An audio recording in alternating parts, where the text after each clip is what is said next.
Gorakhpur media प्रभारी मनोज मिश्रा।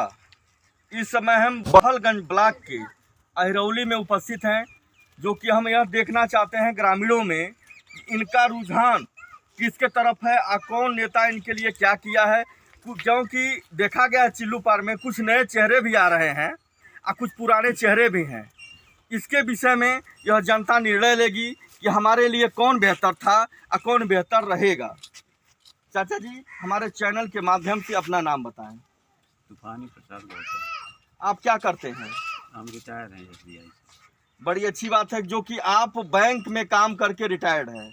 अब इससे ज़्यादा हमारे चैनल को क्या मिलेगा, इस पब्लिक को क्या मिलेगा, जो कि आप ज़्यादा दिन से रहते हुए भी क्षेत्र में और सबके विषय में जान रहे हैं कि हमारे लिए सरकार कौन अच्छी थी और कौन खराब थी। तो यह बताइए, जो वर्तमान सरकार है, जैसे हमारे माननीय योगी जी, इसके विषय में आपको क्या कहना है? अब इन लोगों का ये है कि भाई आरक्षण ख़त्म कर दे रहे हैं, सरकारी ज़मीन बेचा जा रहा है, एयरपोर्ट का इठे बेच दिया गया, बिजली विभाग, रेलवे सब तो बेच ही रहे हैं। और पार्टी जो आती थी कम से कम सरकारी दौलत तो बची रहती थी, सबको नौकरी मिल जाता था। लेकिन इनके शासन में ऐसा कुछ नहीं है। जो भी भर्ती कराए वो सब पेपर आउट हो गया, सब कोर्ट में पहुंचा हुआ है, कोई क्लियर नहीं हो रहा है। क्योंकि यही चीज़ हम लोगों को आरक्षण से फ़ायदा होता था कि आदमी थोड़ा मेहनत करता है तो चलिए कहीं कहीं एडजस्ट हो जाता है। इनके स्थिति में तो भर्ती कुछ नहीं है। और क्या आप यह बताइए कि क्या जो अखिलेश की शासन थी, क्या उसमें आप संतुष्ट थे? अखिलेश और मायावती दोनों से हम लोग संतुष्ट, क्योंकि कम से कम ये आरक्षण ख़त्म नहीं किए लोग। इतने लोग सरायाम आरक्षण ख़त्म कर दिए, प्राइवेट को बेच रहे हैं लोग। प्राइवेट कंपनियां आ रही है, उनको लोग बेच दे रहे हैं सरकारी ज़मीन चाहे जो भी है। तो यह भाई जनता का ये सब ज़मीन है ना। ये आरक्षण भी बहुत दिनों से चला आ रहा है, सब ये धीरे धीरे ख़त्म हो गया। अब कोई उम्मीदें नहीं है कि फिर नौकरी मिलेगी कि नहीं मिलेगी। नौजवान लड़के सब घूम रहे हैं B.Ed नहीं, सरकार तो बड़े बड़े वादे कर रही है, नहीं अब तो कहीं ज़मीनी हकीकत नहीं है। यानी जमीनी हकीकत कहीं से नहीं ज़मीनी है, हकीकत नहीं है। यानी यह सब दिखावा है केवल। जो वही राशन या क्या लोग दे रहे हैं, या तो एक जैसे मांस का टुकड़ा फेंक दिए, 10 कुत्ता उसी में अधुराए हैं और काम कहीं कुछ और हो रहा है इसके अंदर में। तो क्या इनको बताया जाए? चलिए, बड़ा अच्छा लगा आपसे बात करके, जो आप बिल्कुल बेफिक्र हो करके आपने सरकार के नीतियों को बताया है कि इनकी नीति क्या रही है और क्या रहेगी आगे। अच्छा, यह आप विशेष मैं पूछना चाहूँगा, आप यह बताइए कि जो विधायक आप चुनेंगे उसमें नए चेहरे होंगे कि वही पुराने चेहरे आप पसंद करेंगे? अब तो देखिए हर पार्टी का तो कभी क्लियर हुआ नहीं। हम क्लियर का नहीं पूछ रहे हैं, मैं आपकी व्यक्तिगत मंशा पूछ रहे हैं। भाजपा को तो खैर नहीं लोग देंगे, ज़्यादा से लोग यह सब जान लीजिए मायावती के सब लोग आदमी। चलिए, बड़ी अच्छी बात है। हम मिलना चाहेंगे दूसरे चाचा जी से, जो कि अब बैठे बैठे नींद ले रहे हैं, इस सुहाने पल का आनंद ले रहे हैं कि कौन क्या कह रहा है, उसको विचार कर रहे हैं कि हमें क्या बोलना है। मैं इनसे पूछना चाहूँगा, चाचा जी अपना नाम बताइए। श्याम सुंदर है। चलिए, ये बताइए कि आप क्या करते हैं? मैं कुछ नहीं करता हूँ, बेकार हैं। यह कब से आप बेकार हैं भाई? मुझे बहुत अफसोस हो रहा है इस चीज़ को लेकर के कि आप कब से बेकार हैं, क्योंकि आपकी दाढ़ी और बाल तो पक चुके हैं। आपके सामने हम बच्चे हैं अभी। मैं बहुत बीमारियों से लड़ रहा हूँ और मुझे रास्ता नहीं मिल रहा है कि कैसे मेरी दवा चलेगी। चलिए, बड़ी अच्छी बात है, लोग तो सरकार से लड़ते हैं।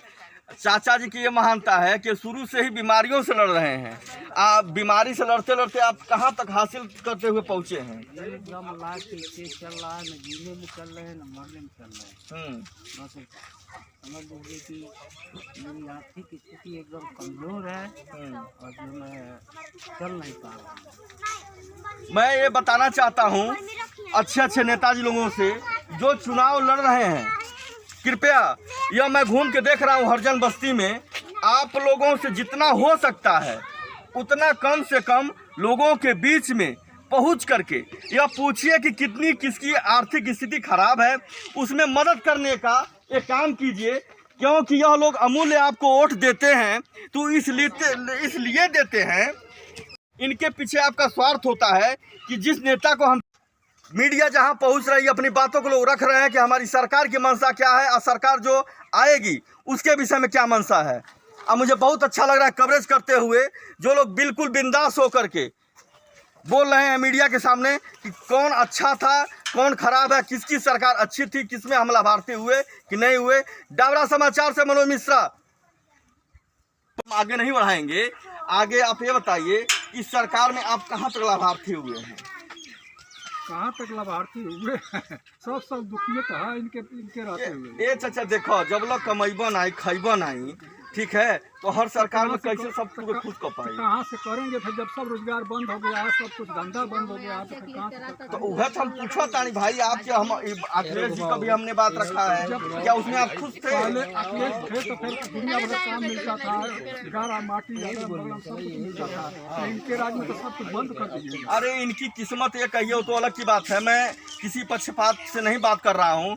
इनके काल में जो भाजपा सरकार है इसमें कोरोना का भी तो टाइम रहा है, इसमें आपको रोजगार 100 दिन के लिए देने के लिए तो योगी सरकार ने बोला था, क्या आप रोजगार नहीं पा रहे हैं इसमें? कौन सा रोजगार दिए? क्यों? आप यह बताइए, जो नरेगा का काम चल रहा है माननीय योगी जी ने इसमें घोषणा किया हुआ था कि 100 दिन काम मिलेगा, कहाँ मिला? इसमें नहीं मिला है। कहाँ मिला? बड़ी अच्छी बात है। इस समाज में हमें घूमते हुए जो जनसंपर्क में मैं निकला हूँ, यह डाबरा समाचार निकला हुआ है, क्योंकि जहाँ कोई नहीं पहुँचता वहाँ डाबरा समाचार पहुँचता है दिखाने के लिए कि जो सरकार की नीतियाँ हैं और जो आगे इनकी नीतियाँ रहेंगी, कहीं कहीं मैं जगह जगह कवरेज किया हूँ, पहुँचा पाए हैं कि हमारी सरकार कितना लाभार्थी से खुश है, कितना नहीं खुश है। यह लोग बैठे बैठे बताते हैं। ग्रामीणों तक जो हमारे गांव में कुछ पढ़े लिखे हैं और कुछ नहीं पढ़े लिखे हैं उन तक बात नहीं पहुंच पाती है। इनकी मंशा दबी की दबी रह जाती है। भाजपा सरकार में ही नहीं, मैं सारे सरकार की नीतियों के बारे में बात कर रहा हूं। यह गाँव गाँव तक, लोगों तक, जनता तक बात नहीं पहुंच पाती है।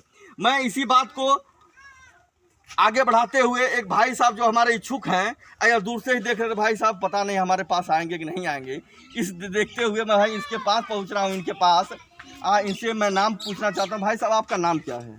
मेरा नाम अतुल कुमार गौतम है। आप क्या करते हैं? पढ़ाई करते थे, अब छोड़ दिया है। क्यों छोड़ दिए भाई? पढ़कर कोई नौकरी वोकरी मिल नहीं रहा है तो क्या किया जाए। किस सरकार में आपने छोड़ा है भाई? बहुजन समाजवादी पार्टी में छोड़ा है कि सपा में छोड़ा है कि हमारी जो वर्तमान चल रही है भाजपा सरकार, इसमें छोड़ा है आपने? भाजपा ही सरकार में छोड़ा है। क्यों? भाजपा सरकार क्या आपको नौकरी दिखने के लिए दिलासा दिया था? दिया नहीं इसके नाते? अब नौकरी के लिए पेपर होता है कि चलिए पेपर देने जाते हैं, शाम को घर से निकलते हैं तो वहाँ सुबह में पहुँचते हैं तो वहाँ पता लगता है कि पेपर आउट हो गया। ठीक है, चलिए बड़ी अच्छी बात है कि जो भाई साहब फ़ोन काट दीजिए, थोड़ा हमसे बात कर लीजिए आप। मैं ये बात करना चाहता हूँ कि आप यह बताइए, क्या आप सपा सरकार में, बहुजन सरकार में खुश थे आप पढ़ाई करते हुए? हाँ, क्या किस तरह की खुश थे भाई? बताइए हमारे चैनल के माध्यम से जनता तक मैं दिखाना चाहता हूँ कि भाई आप तक बात पहुँचे, जनता देखे कि भाई किस सरकार में आप खुश थे, किस सरकार में अनखुश हैं। देखिए भर्ती तो ज़्यादा जो अखिलेश का थे जी, माननीय अखिलेश जी। क्यों मायावती जी के शासन में भी तो होता था? होता है, बट ज़्यादातर लोग बोलते हैं कि मतलब अखिलेश यादव की तरफ से होता है, हमारी मायावती जी हैं तो उनके राज्य में भी होता है। लेकिन हम लोगों के लिए अब डॉक्टर विजयानंद तिवारी जी, हम लोग यहाँ से उनको मिला है टिकट। ठीक है, तो हम लोग सपोर्ट कर रहे हैं कि सबको, जनता को जागरूक कर रहे हैं कि आप लोग ध्यान दीजिए। और नहीं, आप ये बताइए, आपने विजयानंद जी का बात लिया है, बाकी प्रत्याशी भी तो यहाँ पे दावेदारी ठोक रहे हैं, क्या यह बताइए आप नया चेहरा देखना पसंद कर रहे हैं क्या? जी सर जी, बहुत सही बात है भाई। देख लीजिए भाई साहब ने बिंदास बोला हुआ है विजयानंद जी के बारे में।